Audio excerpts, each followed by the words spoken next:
Hey everyone, and welcome! If you're a language teacher trying to figure out all the digital tools out there, then you've come to the perfect place. So let's dive right in and demystify classroom technology together.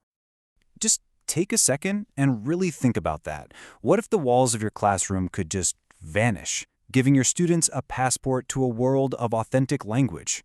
That's not science fiction. That's the real potential of the technology we're going to explore today.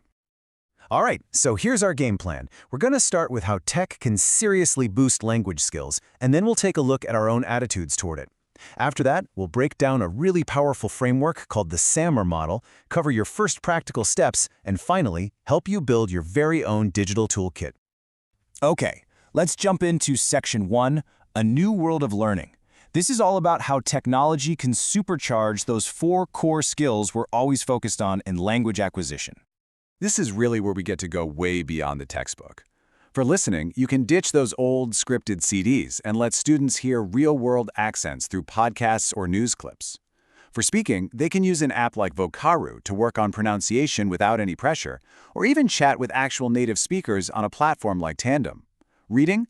Well, that suddenly becomes this endless, up-to-the-minute library of news and blogs. And writing?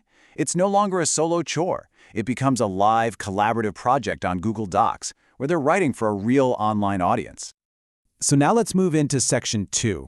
We've seen the what, but now let's talk about the who. And by that, I mean us, our own feelings and attitudes about bringing these tools into our classrooms. So just for a moment, be really honest with yourself. When you hear about a new education app, what's your gut reaction? Do you get excited? Are you a bit cautious? Or, do you feel a little worried? Most of us fall somewhere along this spectrum.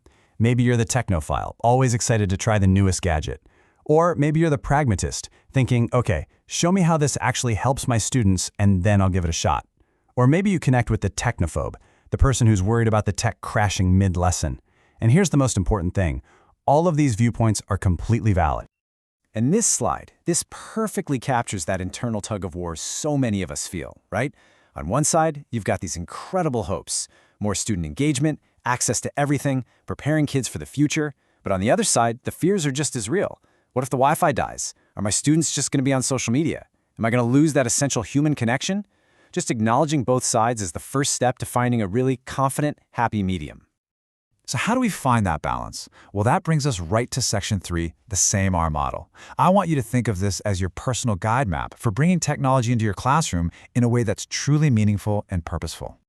Now, before we even get into the model itself, this right here is the golden rule. Your learning objective, that has to be the driver always. You don't pick a shiny new app and then try to build a lesson around it. No, you start with your learning goal, and then you find the tool that helps you and your students get there. Pedagogy first. Always. Okay, so the SAMR model, it's like a ladder, and it has 4 rungs that take us from a really simple use of tech to some truly transformative learning. It stands for substitution, augmentation, modification, and redefinition. Let's break each one down. The first rung on the ladder is substitution. This is the most basic level, where the technology is just a direct swap for an older tool. So a classic example is having students type an essay in a program like Word instead of writing it by hand. See? The task itself hasn't really changed. It's a great starting point, but the real magic happens as we start to climb. Next, we climb up to augmentation. Here, the tech is still a substitute, but now it's adding some handy functional improvements. So with that same essay, students are now using tools like spell check, or the built-in thesaurus, or all the formatting options. It's the same basic task, just enhanced a little bit. We're making it more convenient, but we haven't fundamentally changed the learning process just yet. All right, now this is where it starts to get really exciting.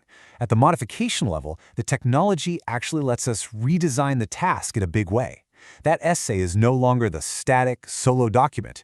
It's now a living Google Doc, where peers can jump in, leave comments, and work together in real time. The whole nature of the writing process has changed from a solitary act to something social and totally dynamic. And finally, we reach the top of the ladder, redefinition. This is where technology lets us create brand new tasks that were honestly just impossible before. That same essay prompt, it now becomes a project to create a multimedia video documentary with interviews, narration, the whole thing, and then it's published online for a global audience to see and comment on. That is a fundamentally new way of learning. This is where tech truly redefines what's possible in a classroom. So with that incredible framework in your head, how do you actually start? Let's get super practical here in section 4 with a simple action plan to get you going.